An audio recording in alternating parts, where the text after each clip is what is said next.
Tanya loves taking the scenic route.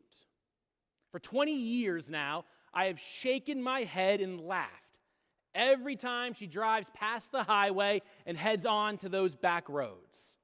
Meanwhile, you give me a highway, an expressway, a turnpike, a parkway, I'm immediately on it. Let me get where I'm going. I even remember back on Long Island years ago, sometimes we'd have to drive separately, and when we would do that, I'd see her turn onto a side road, and I'd smirk and speed up to the parkway, knowing I'd beat her home. But you know what? Over the last couple months, I found myself taking those very same back roads. I truly despise driving on the parkway. Who doesn't, right? You always end up frustrated, angry, intense, because inevitably you are the only one on that road who knows how to drive, right? So after a lot of prodding from Tanya, who has always taken the scenic route to the church, I finally relented. And you know what? It takes a bit longer, but I get to church or I get back home calmer, relaxed, safe, not stuck in a 5-mile-long traffic delay because you know 2 cars were racing down the parkway. Oh, don't tell her I told you, but I kind of like the longer way. And you know what else? Even back on Long Island, when I'd speed off to get on the parkway and she'd take that scenic route, she'd still beat me home sometimes. For almost 20 years, I have resisted the longer way. To be honest, sometimes I still do. And for 20 years, she understood something about our readings today. Sometimes the longer way is the right way. See, that's exactly what happens in Exodus 13. God looks at the most direct route and deliberately chose not to take it. See, in Exodus 13, we are jumping in between the Israelites fleeing from Egypt and crossing the Red Sea. Centuries of slavery finally over, and even better, there is a direct route to the Promised Land. Perfect. It exists, it's clear, it's an obvious route that anyone would take. Nice and easy. Nice and easy, right? I think by now you all know what that means when we're reading Scripture. God looks at the easy route and says, no, not that way. Of course, that is what God says. The coastal path is right there. They could have gone right along the Mediterranean. But you see, God knows the shorter way would have also led Israel right through Philistine territory. And if they were suddenly thrust into that way too quickly, they may lose heart and rush back to Egypt.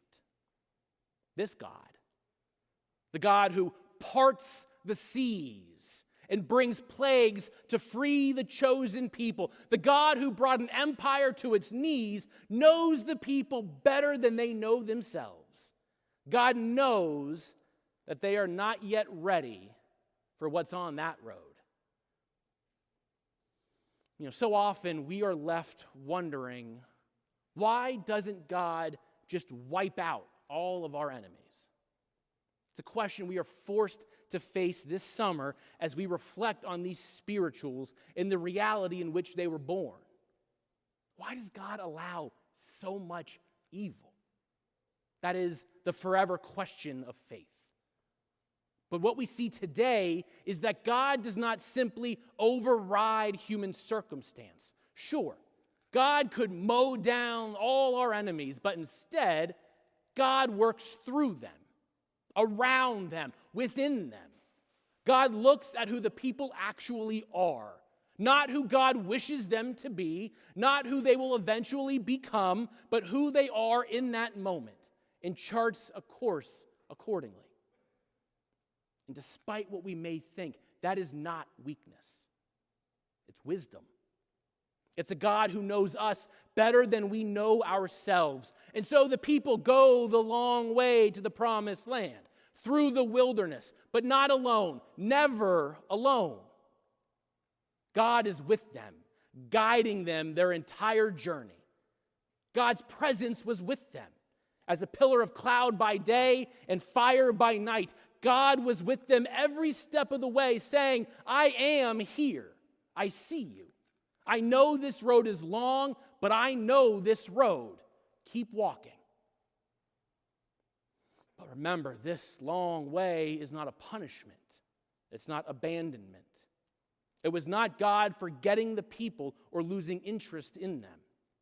It was God forming, molding them into a people who could receive what God was going to offer. Because sometimes the longer way is the right way.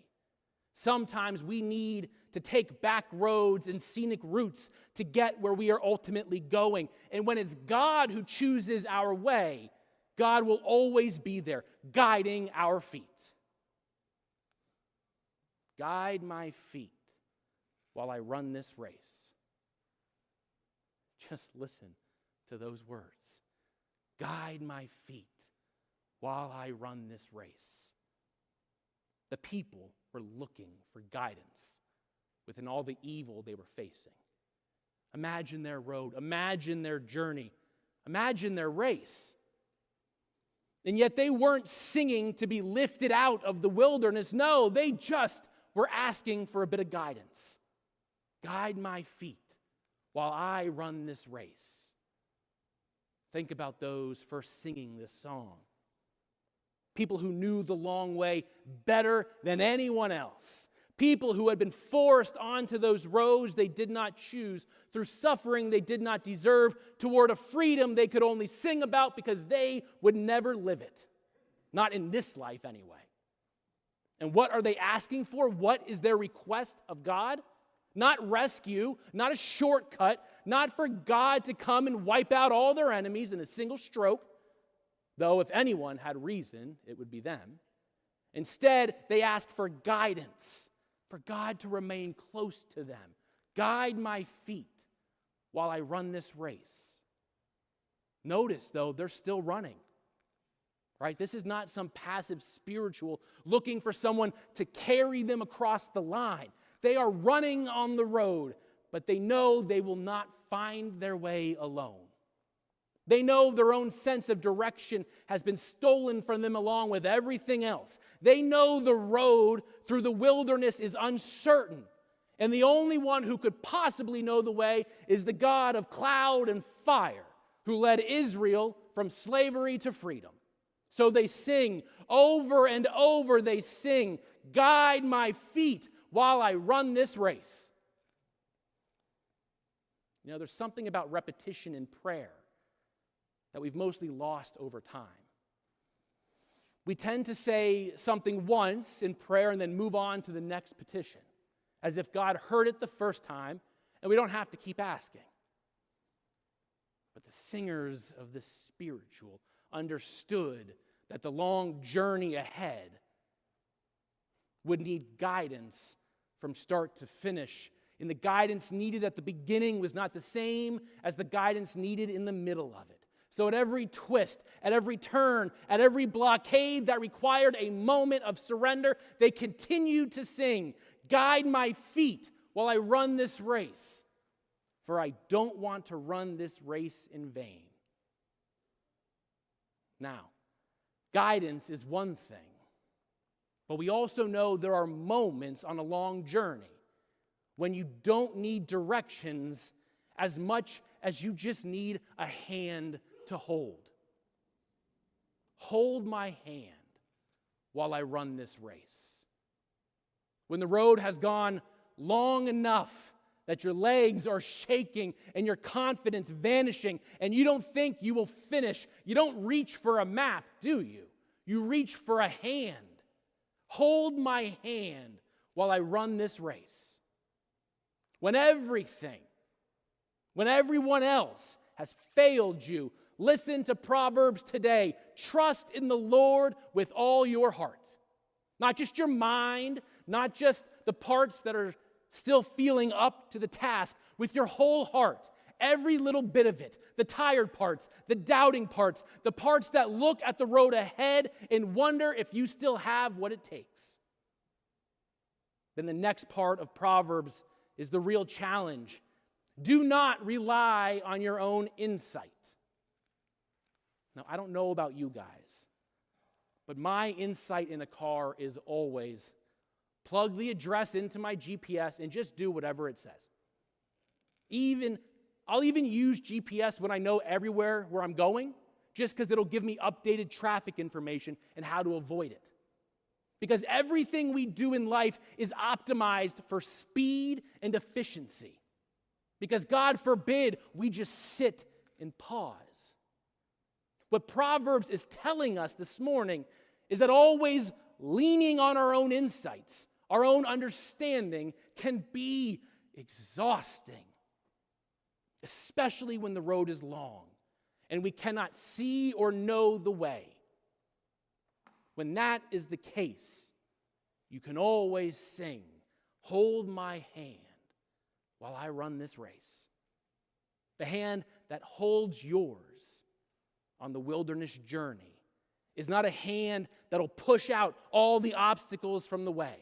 It steadies you as you work around them, through them, over them. A hand that says, I know this feels longer than you expected. I know there was an easier way, and I know you are tired. I know you cannot see the end from here, but I know the way through, and I'm not letting go. Then the next verse is just as important. God will make straight your paths, not short, not easy, straight, purposeful, directed towards something that is worth it. The Israelites wandered for 40 years, but it was never random. Every step was known, if only by God. Every mile was purposeful, if even only God knew why. The long way was forming them into a people who could receive what God was going to offer. And those first singers of this song understood this too. They were forced on a road no human being should ever have to walk. But they reached out and sang, "Hold my hand while I run this race." Because the hand of God is not a way to sneak onto a shortcut. It is the greatest gift that our journey offers. There is no hand on the easy road. Plenty of people have chosen that way, and it always leads to failure at some point. The hand of God is only found when you take the wilderness journey, when you've run out of your own strength and reach for something, for someone beyond yourself. That is not weakness. That is exactly what the long way is meant to do in our lives. So hold my hand while I run this race, for I don't want to run this race in vain. Stand by me while I run this race. See, here's the honest truth about the long way. It's long. Longer than we expected. Longer than we planned or hoped it would be. Longer than we think we can endure. The Israelites wandered for 40 years. 40 years! There were still children who began the journey but did not live to see the promised land. There were people born along the way who stood at the edge of the Jordan and looked across to see what their parents had spent their lives journeying toward. Because the long way is not always finished in our lifetimes. God is on a cosmic scale. And the singers in the fields knew this, so they sang, "I want Jesus to walk with me. Swing low, sweet chariot. Guide my feet while I run this race." And countless numbers died still waiting, still singing, still running a race that would not be finished until generations after them crossed the finish line that they never even saw. And yet they still sang, "Stand by me while I run this race." And I think about all of us here in this room, those of us traveling for the holiday weekend. Many of us are in a wilderness journey that we did not choose. A diagnosis that has stretched on longer than anyone had hoped, undergoing treatments that sometimes feel like they are doing more harm than good.